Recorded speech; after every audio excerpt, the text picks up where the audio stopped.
Iran ನಲ್ಲಿ ಸರ್ವೋಚ್ಚ ನಾಯಕನ ಅಂತ್ಯಕ್ರಿಯೆ ನಡೆಯೋ ಹೊತ್ತಿಗೆನೆ ಅಮೆರಿಕ ಅಲ್ಲಿ ದಾಳಿಯನ್ನ ಮಾಡಿದೆ ಮತ್ತು ಕದನ ವಿರಾಮ ಶಾಂತಿ ಮಾತುಕತೆಗಳು ಸಂಪೂರ್ಣವಾಗಿ ನಿಂತು ಹೋಗಿದೆ ಅಂತಾನೆ ಅನ್ಸತ್ತೆ ಮಾತುಗಳನ್ನ ಕೇಳಿಸ್ತಾ ಇದ್ರೆ. ಈ ಬಗ್ಗೆ ತಮ್ಮ ಟೇಕ್ ಏನು?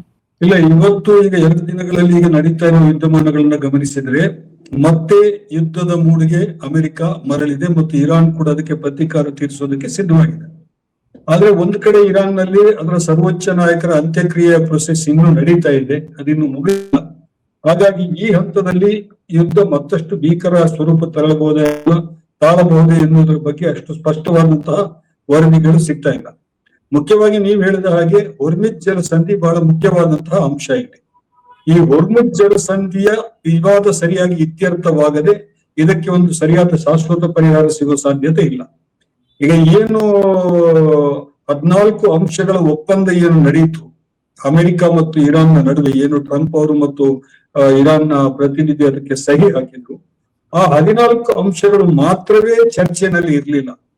ಇನ್ನೂ ತುಂಬಾ ವಿಷಯಗಳದ್ದು ಚರ್ಚೆನಲ್ಲಿ ಇದ್ವು. ಸುಮಾರು 159 ಪುಟಗಳ ದಾಖಲೆ, 59 ಪುಟಗಳ ದಾಖಲೆ ಅದು ಒಪ್ಪಂದದ್ದು. ಅದರಲ್ಲಿ ಬಹುತೇಕ ಅಂಶಗಳನ್ನ ಇನ್ನೂ ಕೂಡ ಸರಿಯಾಗಿ ಚರ್ಚೆ ಆಗಿಲ್ಲ ಅದು. ಹಾಗಾಗಿ ಒಂಥರದ ಅಸ್ಪಷ್ಟ ಸ್ಥಿತಿಯಲ್ಲಿದೆ. ನೀವು ಈಗ ಈ 14 ಅಂಶಗಳಲ್ಲಿ ಸ್ಪಷ್ಟವಾದ ರೀತಿಯಲ್ಲಿ ಹೊರ್ಮುಜ್ ಜಲಸಂಧಿಯ ಒಂದು ಪಾತ್ರವನ್ನ ವಿವರಿಸುವಂತಹ ಸ್ಪಷ್ಟ ಸೂಚನೆಗಳು ಅದರಲ್ಲಿ ಇಲ್ಲ. ಹಾಗಾಗಿ ಈಗ ಇರಾನು ನಾವು ರೂಟ್ ಮ್ಯಾಪ್ ಒಂದು ಹಾಕೊಟ್ಟಿದ್ದೀವಿ ಒಪ್ಪಂದದಲ್ಲಿ, ಆ ಒಪ್ಪಂದದಲ್ಲಿರುವಂತಹ ರೂಟ್ ಏನಿದೆ ಆ ರೂಟ್ ಅಲ್ಲೇ ಎಲ್ಲ ಹಡಗುಗಳು ಚಲಿಸಬೇಕು ಅಂತ ಇರಾನ್ ಹೇಳ್ತಾ ಇದೆ. ಆ ಕಾರಣಕ್ಕಾಗಿ ನಾನು 3 ನೌಕೆಗಳ ಮೇಲೆ ದಾಳಿ ಮಾಡಿದ್ದೀನಿ, ಕಮರ್ಷಿಯಲ್ ಶಿಪ್ ಗಳ ಮೇಲೆ ದಾಳಿ ಮಾಡಿದ್ದೀನಿ ಅಂತ ಹೇಳಿ ಇರಾನ್ ಹೇಳ್ತಾ ಇದೆ.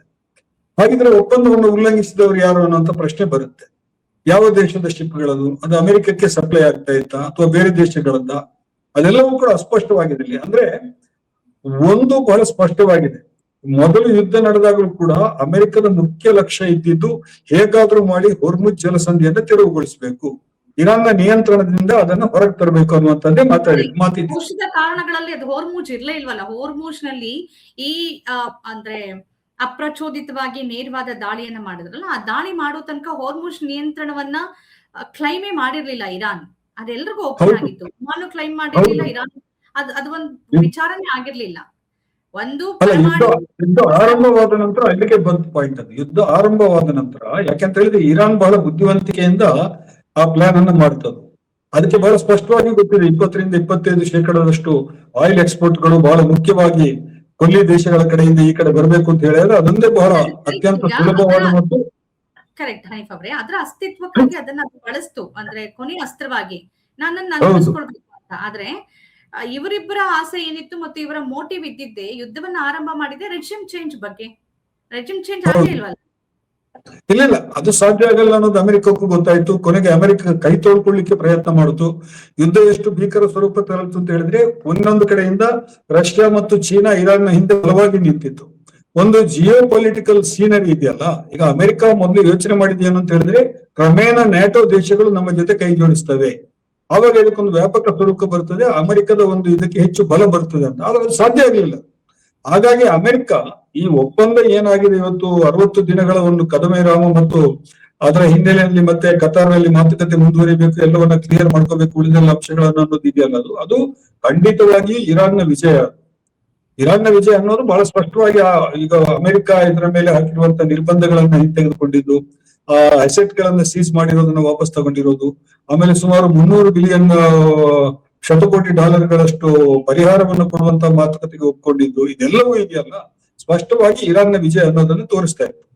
ಈಗ ಆ ಹಿನ್ನೆಲೆಯಲ್ಲಿ ಅಮೆರಿಕಕ್ಕೆ ಏನಿತ್ತು ಅಂತ ಹೇಳಿದ್ರೆ, ಒಂದು ಬೈಲ್ಔಟ್ ಆಗ್ಬೇಕಾಗಿತ್ತು. ಎರಡನೇದು, ನಿಧಾನವಾಗಿ ಆದ್ರೂ ಕೂಡ ಹೊರ್ಮುಜ್ನ ಮೇಲಿನ ಇರಾನ್ನ ನಿಯಂತ್ರಣವನ್ನು ಸರಿಸಲೋದಕ್ಕೆ ಬೇರೆ ದಾರಿ ಸಿಗುತ್ತೆ ಅನ್ನೋ ಅಂತ ಒಂದು ಯೋಚನೆ ಇತ್ತು ಅವ್ರ ತಲೆಯಲ್ಲಿ. ಇದರ ಮಧ್ಯೆಯಲ್ಲಿ ಇನ್ನೊಂದು ಲಿಂಕ್ ಆಗಿದೆ.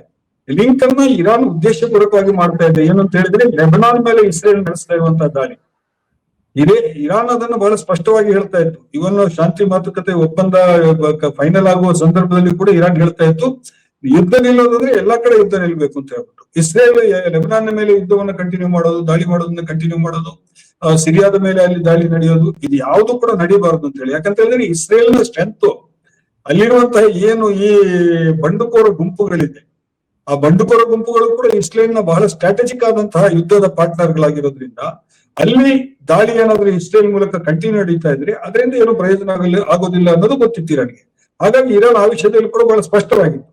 ಆದ್ರೆ ಇಸ್ರೇಲ್ ಅದಕ್ಕೆ ಕೇಳ್ತಾ ಇರ್ಲಿಲ್ಲ. ಇಸ್ರೇಲ್ ಒಂದು ಹಂತದಲ್ಲಿ ಇಲ್ಲ, ಅಮೆರಿಕದ ಮಾತನ್ನ ನಾವು ಕೇಳೋದಿಲ್ಲ ಅಂತ ಹೇಳ್ಬಿಟ್ಟು ಮುಂದುವರಿತು, ದಾಳಿಯನ್ನ ಕೂಡ ಕಂಟಿನ್ಯೂ ಮಾಡ್ತದೆ. ಇದು ಸ್ಟ್ರಾಟಜಿ ಆಫ್ ಅಮೆರಿಕ ಕೂಡ ಇರ್ಬೋದು, ಯಾವುದು ಇಸ್ರೇಲ್ ಈ ತರ ವರ್ತಿಸೋದು. ಅಮೆರಿಕದವರು ಏನ್ ಹೇಳ್ತಾ ಇದ್ರೆ, ಟ್ರಂಪ್ ಅವರು ಅದನ್ನ ಬಹಳ ಸ್ಪಷ್ಟವಾಗಿ 2 ಸಲ ಹೇಳಿದ್ರು, ಇಲ್ಲ ನಾವು ಇಸ್ರೇಲ್ ನಾವು ಹೇಳ್ದಂಗೆ ಕೇಳಬೇಕು, ಮೂರ್ಖತನದ ಕೆಲಸ ಮಾಡ್ತದೆ ಅನ್ನುವಂತ ಮಾತುಗಳನ್ನೆಲ್ಲ ಹೇಳಿದ್ರು. ಆದ್ರೆ ಅದಷ್ಟು ಸರಳ ಇಲ್ಲ, ಅದು ಮೇಲ್ನೋಟಕ್ಕೆ ಕಾಣಿಸಿದಷ್ಟು ಸರಳ ಇಲ್ಲ. ಯಾಕೆಂತ ಹೇಳಿದ್ರೆ ಹೇಗೆ ಆ ಕೆಲವು ಬಂಡುಕೋರ ಗುಂಪುಗಳನ್ನ ಇರಾನ್ ಬಳಸ್ತಾ ಇತ್ತ, ಹೌತಿ ಇರ್ಬೋದು ಅಥವಾ ಇನ್ಯಾವುದೇ ಸಂಘಟನೆಗಳಿರ್ಬೋದು, ಅದೇ ರೀತಿ ಇಸ್ರೇಲ್ ಅನ್ನು ಕೂಡ ಅಮೆರಿಕ ಬಳಸ್ತಾ ಇತ್ತು. ಇದೊಂಥರ ಪ್ರಾಕ್ಸಿ ವಾರ್. ಈಗಿನ ಯುದ್ಧಗಳೆಲ್ಲ ಹೇಗೆ ಅಂತ ಹೇಳಿದ್ರೆ, ಈಗ ನೋಡಿ ಅಮೆರಿಕ ದಾಳಿ ಮಾಡಿದೆ, ಎಲ್ಲಿ ದಾಳಿ ಮಾಡಿದೆ? ಒಂದು ಬದಿನಲ್ಲಿ ಮಾತ್ರ ದಾಳಿ ಮಾಡಿದೆ. ಬಹಳ ದೊಡ್ಡ ಮಟ್ಟದ ದಾಳಿ ಮಾಡಿದ್ರು ಕೂಡ ಒಂದು ದ್ವೀಪದ ಮೇಲೆ ದಾಳಿ ಮಾಡಿದೆ. ಇರಾನ್ನ ಮುಖ್ಯ ಪ್ರದೇಶಗಳ ಮೇಲೆ ದಾಳಿ ಮಾಡಿಲ್ಲ. ಅಂದ್ರೆ ಇದು ಒಂಥರ ಇನ್ನೂ ನಡೀತಾ ಇದೆ, ಒಂದು ಚೆಸ್ ಆಟ ನಡೀತಾ ಇದೆ, ಈ ಒಪ್ಪಂದಕ್ಕೆ ಸಂಬಂಧಿಸಿದ ಚೆಸ್ ಆಟ ನಡೀತಾ ಇದೆ.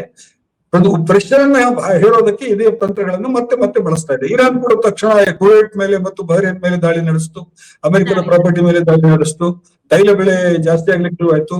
ಅಮೆರಿಕದ್ದು ಒಂದು ಏನು ಅಂತ ಹೇಳಿದ್ರೆ ನೋಡಿ, ಇದು ಬಹಳ ಮುಖ್ಯವಾಗಿ ಆರ್ಥಿಕ ಯುದ್ಧ. ಇದು ನಾನು ಲಾಸ್ಟ್ ಟೈಮ್ ಮಾತುವಾಗ್ಲೂ ಕೂಡ ಇದನ್ನು ಹೇಳಿದ್ದೆ. ಮುಖ್ಯವಾದ್ದು ಆಯಿಲ್ ಮೇಲೆ ನಿಯಂತ್ರಣ, ಬಹಳ ಮುಖ್ಯವಾದ ಅಂಶ. ಮೊದಲನೇದು ನಿಯಂತ್ರಣ, ತೈಲದ ಮೇಲೆ ನಿಯಂತ್ರಣ ಇರಬೇಕು, ತೈಲ ನಿಕ್ಷೇಪಗಳ ಮೇಲೆ ಇರಬೇಕು, ಸಾಗಾಟದ ಮೇಲೆ ಇರಬೇಕು. ಹಾಗಾಗಿ ಇದು ಇನ್ನೂ ಕಂಟಿನ್ಯೂ ಆಗುತ್ತೆ, ಇದೇನು ಈಗ ಸದ್ಯಕ್ಕೆ ಮುಗಿಯುವ ಹಾಗೆ ಕಾಣಿಸೋದಿಲ್ಲ ಇದು. ಆದ್ರೆ ಇದರಿಂದ ಆರ್ಥಿಕವಾಗಿ ಅಮೆರಿಕಕ್ಕೂ ಲಾಭ ಇರುವಂತ ಅಂಶಗಳಿದೆ ನೋಡಿ. ಇವತ್ತು ಸ್ಟಾಕ್ ಮಾರ್ಕೆಟ್ಗಳೆಲ್ಲ ಬಿದ್ದೋಯ್ತು, ಅಮೆರಿಕದ ಡಾಲರ್ ಸ್ಟ್ರಾಂಗ್ ಆಯ್ತು. ಅಮೆರಿಕ ಲಾಭ ಇಲ್ಲದೆ ಯಾವುದನ್ನು ಮಾಡೋದಿಲ್ಲ, ಅಮೆರಿಕದ ಡಾಲರ್ ಸ್ಟ್ರಾಂಗ್ ಆಗ್ತಾ ಇದೆ. ಇವತ್ತು ನೋಡಿದ್ರೆ ನಾವು ಡಾಲರ್ ಸ್ಟ್ರಾಂಗ್ ಆಗಿದೆ ಮತ್ತಷ್ಟು.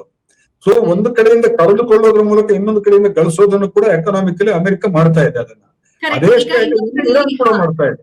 ಖಾಮಿನೈ ಅವರ ಅಂತ್ಯಕ್ರಿಯೆ ಸಂದರ್ಭದಲ್ಲಿ ಸೇರಿದ್ದ ಜನ ಡೆತ್ ಟು ಅಮೆರಿಕ ಅಂತ ಘೋಷಣೆ ಕೂಗಿದ್ದಾರೆ.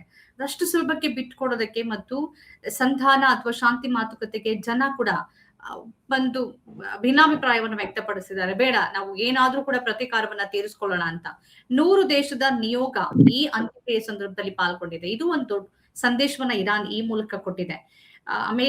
ಭಾರತದಂತ ದೇಶ ತನ್ನ ವಿದೇಶಾಂಗ ನೀತಿಯ ಅಧಿಕೃತತೆಯಲ್ಲಿ ಬದಲಾವಣೆ ಮಾಡ್ಕೊಳ್ದೇ ಇದ್ರು ಕೂಡ ಅನಧಿಕೃತವಾಗಿ ಬದಲಾವಣೆ ಮಾಡ್ಕೊಂಡಿತ್ತು. ಮತ್ತೆ ಈಗ ಅದು ತನ್ನ ಅಧಿಕೃತ ವಿದೇಶಾಂಗ ನೀತಿಗೆ ಮರಳಿದೆ ಅಂತ ಅನ್ಸುತ್ತೆ. ನಿಯೋಗ ಕಳಿಸಿದೆ, ನಿನ್ನೆ ಇಂಡೋನೇಷ್ಯಾದ ಜಕಾರ್ತದಲ್ಲಿ ಮೋದಿ ಹೇಳಿಕೆ ಎಲ್ಲವೂ. ಈ ನಿಟ್ಟಿನಲ್ಲಿ ಇರಾನ್ ಯಾವ ಸಂದೇಶವನ್ನ ಕೊಡ್ತಿದೆ ಅಂತ ಅನ್ಸುತ್ತೆ ಕೊನೆಯದಾಗಿ? ಇರಾನ್ ಯುದ್ಧದ ಬಳಿಕ ಭೌತಿಕವಾಗಿ ಮತ್ತು ಅದರ ರಿಸೋರ್ಸಸ್ ಮೇಲೆ ಬಹಳಷ್ಟು ದೊಡ್ಡ ಹೊಡೆತ ಬಿದ್ದಿದೆ, ಅದೇನು ಸುಳ್ಳಲ್ಲ. ಆದ್ರೆ ಅದರ ಹೊರತಾಗಿಯೂ ಕೂಡ ಇದನ್ನ ನೀವು ರಾಜಕೀಯವಾಗಿ ವಿಶ್ಲೇಷಣೆ ಮಾಡ್ತೀರಿ ಅಂತ ಹೇಳಿ ಆದ್ರೆ, ಈ ಯುದ್ಧದಲ್ಲಿ ಒಂದು ರೀತಿಯಲ್ಲಿ ವಿಜಯ ಸಾಧಿಸಿದ್ದು ಇರಾನ್. 2 ರೀತಿಯಲ್ಲಿ. ಮೊದಲನೇದು ಏನಂತ ಹೇಳಿದ್ರೆ, ಅಮೆರಿಕವನ್ನ ಒಪ್ಪಂದದ ಬಾಗಿಲಿಗೆ ತಂದು ನಿಲ್ಲಿಸ್ತಾರೆ. 60 ದಿನಗಳದ್ದಿರ್ಬೋದು ಕದನ ವಿರಾಮಕ್ಕೆ ಅಮೆರಿಕ ಒಪ್ಕೊಳ್ಬೇಕಾದಂತ ಒಂದು ಸಿಚುವೇಶನ್ ಅನ್ನ ಅದು ಹೊರಬಜ್ಜಲ ಸಂಧಿಯನ್ನು ಬಳಸ್ಕೊಂಡು ಕ್ರಿಯೇಟ್ ಮಾಡ್ತು. 2ನೇದು, ಇರಾನಿಗೆ ಈಗಲೂ ಕೂಡ ಬಲ ಇರೋದು ಏನು ಅಂತ ಹೇಳಿದ್ರೆ ಚೀನಾ ಮತ್ತು ರಷ್ಯಾದ. ಬಹಳ ಸ್ಪಷ್ಟವಾಗಿ ಅದು ಮೊದಲ ಹಂತದ ಯುದ್ಧದಲ್ಲಿ ಅದು ಬಹಳ ಕ್ಲಿಯರ್ ಆಗಿದೆ. ಹಾಗಾಗಿ ಇರಾನ್ ಅದರ ನಾಯಕನ ಪತನದ ಬಳಿಕವೂ ಕೂಡ, ಯಾಕಂದ್ರೆ ಈ ಅಮೆರಿಕ ದಾಳಿ ಮಾಡುವಾಗ ಅವರ ಉದ್ದೇಶ ಇದ್ದಿದ್ದು ನಾಯಕತ್ವ ಫಿನಿಶ್ ಆದ್ರೆ ಅವರೆಲ್ಲ ನಿಧನ ಹೊಂದಿದ್ರೆ ತನ್ನಷ್ಟಕ್ಕೆ ತಾನೇ ದಾರಿಗೆ ಬರ್ತಾರೆ ಇವರು ಅಂತ ಹೇಳ್ಬಿಟ್ಟು ಅದಕ್ಕೆ ಅವಕಾಶನೇ ಕೊಡ್ಲಿಲ್ಲ ಇರಾನ್. ಮತ್ತಷ್ಟು ಪ್ರಬಲವಾಯ್ತು.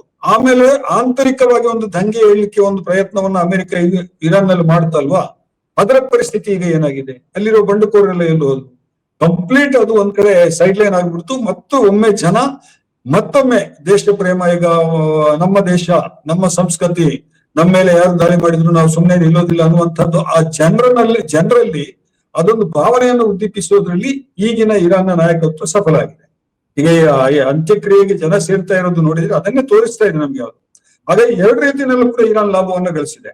ಮೊದಲನೇದು, ಯುದ್ಧ ಆರಂಭದಲ್ಲೇ ನಾವು ಇದನ್ನ ಚರ್ಚೆ ಮಾಡುವಾಗ, ಯುದ್ಧ ನಡೀತಾ ಇದ್ದಾಗ ಒಂದು ಮಾತನ್ನ ನಾವು ಪದೇ ಪದೇ ಹೇಳ್ತಾ ಇದ್ವಿ. ಏನಂತ ಹೇಳಿದ್ರೆ, ಯುದ್ಧ ದೀರ್ಘಕಾಲ ನಡೆಸೋದಕ್ಕೆ ಬೇಕಾದ ಎಲ್ಲ ಸಿದ್ಧತೆಗಳನ್ನು ಇರಾನ್ ಮಾಡ್ಕೊಂಡಿದೆ. ಅದಕ್ಕೆ ಈ ಯುದ್ಧ ದೀರ್ಘಕಾಲ ನಡೆಯಲೇಬೇಕಾಗಿದೆ. ಆದ್ರೆ ಅಮೆರಿಕಕ್ಕೆ ಅಷ್ಟು ದೀರ್ಘಕಾಲ ನಡೆಸುವಂತಹ ಒಂದು ರಾಜಕೀಯ ಪರಿಸರ ಆ ದೇಶದಲ್ಲಿ ಇಲ್ಲ. ಇದು ಇಸ್ರೇಲ್ಗೆ ಬೇಕಾಗಿತ್ತು ಯುದ್ಧ, ಆದ್ರೆ ಅಮೆರಿಕಕ್ಕೆ ನಿಜಕ್ಕೂ ಬೇಕಾಗಿರ್ಲಿಲ್ಲ.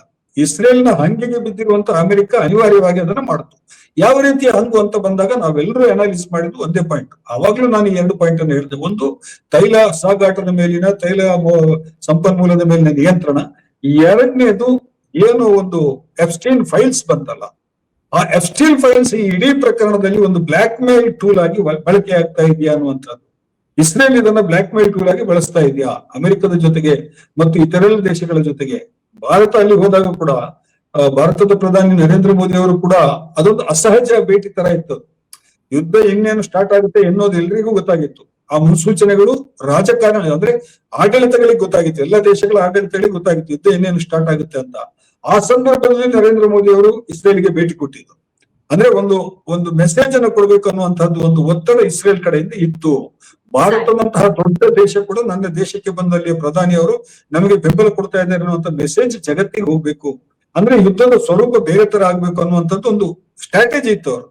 ಅಂದ್ರೆ ಅಲ್ಲೂ ಕೆಲಸ ಮಾಡಿದ್ದೇನು ಅಂತ ಹೇಳಿದಾಗ ನಮಗೆ ಮತ್ತೆ ಬರುವ ಸುದ್ದಿ ಎಪ್ಸ್ಟೀನ್ ಫೈಲ್ ಇತ್ತು. ಹಾಗಾಗಿ ಇದು ಬಹಳ ದೊಡ್ಡ ವ್ಯಾಪಕವಾದಂತಹ ಹಿನ್ನೆಲೆ ಇದೆ ಇದಕ್ಕೆ. ಮತ್ತೆ ಈಗ ಏನು ಇನ್ನು ಮಾತುಕತೆ ಒಂದ್ ಕಡೆಯಿಂದ ನಡೀತಾ ಇದೆ, ಶಾಂತಿ ಮಾತುಕತೆ. ಹಾಗೆ ಇವತ್ತು 2 ದಿನ ಬಹಳ ಬಾಂಬಾರ್ಡ್ಮೆಂಟ್ ಆಯ್ತು ಅಂತ ತಕ್ಷಣ ಇಲ್ಲ ಇದು ಮತ್ತು ಭೀಕರ ಸ್ವರೂಪ ತಾಳ್ತದೆ ಅಂತ ಹೇಳಲಿಕ್ಕೆ ಸಾಧ್ಯ ಇಲ್ಲ. ಯಾಕಂತ ಹೇಳಿದ್ರೆ ಹಿಂದೆ ಯುದ್ಧ ನಡೆದ ಸಂದರ್ಭದಲ್ಲೂ ಕೂಡ ತಕ್ಷಣದ ನಿರ್ಧಾರಕ್ಕೆ ಬೆಳಿಗ್ಗೆ ರಾತ್ರಿ ಒಂದು ಹೇಳ್ತಾರೆ, ಬೆಳಿಗ್ಗೆ ಇನ್ನೊಂದು ನಿರ್ಧಾರವನ್ನು ಟ್ರಂಪ್ ಕೈಗೊಳ್ತಾರೆ. ಆ ತರದ ಈಗ ಇವತ್ತೇನಾದ್ರು ಹೇಳಿರ್ಬೋದು ಇರಾನ್ ಬಗ್ಗೆ, ಅವ್ರು ಬಹಳ ದುಷ್ಟರು, ಅವ್ರು ಬಹಳ ರೋಗಗಳು ಏನೆಲ್ಲ ಹೇಳಿರ್ಬೋದು ಅವರು. ಆದ್ರೆ ಅವರು ನಾಳೆ ಡಿಸಿಷನ್ ಚೇಂಜ್ ಮಾಡೋದಿಲ್ಲ ಅಂತ ಹೇಳಿ ಇಲ್ಲ. ಯಾಕಂತ ಹೇಳಿದ್ರೆ ಅವರ ಒತ್ತಡಗಳು ಬೇರೆ ಇದ್ದಾವೆ. ಈ ಯುದ್ಧದ ನೆಪದಲ್ಲಿ ಅವರೇನು ಹೊರ್ಮುಜ್ ಜಲಸಂಧಿನಲ್ಲಿ ಇರಾನ್ನ ಹಿಡಿತವನ್ನು ಸಡಿಸಲಿಕ್ಕೆ ಏನು ಪ್ರಯತ್ನ ಮಾಡಿದ್ರು, ಆ ಪ್ರಯತ್ನದಲ್ಲೂ ಕೂಡ ಅಮೆರಿಕ ವಿಫಲವಾಗಿದೆ. ಅದು ಅವರನ್ನು ಇನ್ನು ಹಾಂಟ್ ಮಾಡ್ತಾ ಇದೆ. ಅದು ಈಗ ನೀವು ಕಮರ್ಷಿಯಲ್ ಶಿಪ್ಗಳ ಮೇಲೆ ನೀವು ದಾಳಿ ಮಾಡಿದ್ದು, ಇರಾನ್ ಹೇಳ್ತಾ ಇದೆ ನೀವೇನು 14 ಅಂಶಗಳ ನೀವು ಏನು ಒಪ್ಪಂದವನ್ನು ನಾವು ಸಹಿ ಹಾಕಿದ್ದೀವಿ ಮೊನ್ನೆ, ಆ ಒಪ್ಪಂದಕ್ಕೆ ಅನುಗುಣವಾಗಿದೆ ಅಂತ ಹೇಳ್ತಾ ಇದ್ರು. ಅದರಲ್ಲಿ ಒಪ್ಪಂದದಲ್ಲಿ ನಾವು ರೂಟ್ ಕೊಟ್ಟಿದ್ದೇವೆ, ನಾವು ಆ ರೂಟ್ ಮೂಲಕನೇ ಹೋಗ್ಬೇಕಾಗಿತ್ತು. ಅದು ಹೋಗ್ಲಿಲ್ಲ ಅಂತ ಹೇಳಿದ್ರೆ ನಮ್ಮ ತೀರದಲ್ಲಿ, ನಮ್ಮ ಕರಾವಳಿಯ ತೀರದಲ್ಲಿ ಹೋಗ್ತಾ ಇದ್ದ ಶಿಪ್ ಅಂತ ಹೇಳಿ ಆದ್ರೆ ಅದು ಉಲ್ಲಂಘನೆ ಅದರದ್ದು ಒಪ್ಪಂದದ್ದು. ಆದ್ರಿಂದ ನಾವು ಮುಂದುವರಿಸಿದ್ವಿ ಅಂತ. ಆಮೇಲೆ ಇನ್ನೂ ಒಂದು ವರದಿ, ನಾನು ಅಲ್ ಜಜೀರಾದಲ್ಲಿ ಒಂದು ಅಲ್ಲಿನ ಲೋಕಲ್ ವರದಿಯನ್ನು ನೋಡಿದೆ, ನಾನು ಪ್ರಾದೇಶಿಕ ವರದಿಯನ್ನು ಒಮಾನಿದ್ದು. ಒಮಾನ್ ಮತ್ತು ಇರಾಕ್ ತೀರದಲ್ಲಿ ಇದೆಯಲ್ಲ, ಅಲ್ಲಿ ಏನು ಜಲಬಾಂಬುಗಳನ್ನ ಅಡಗಿಸಿಟ್ಟಿರೋದಿದೆಯಲ್ಲ ಅದನ್ನು ತೆರವುಗೊಳಿಸುವಂತ ಕೆಲಸ ನಡೀತಾ ಇದೆ.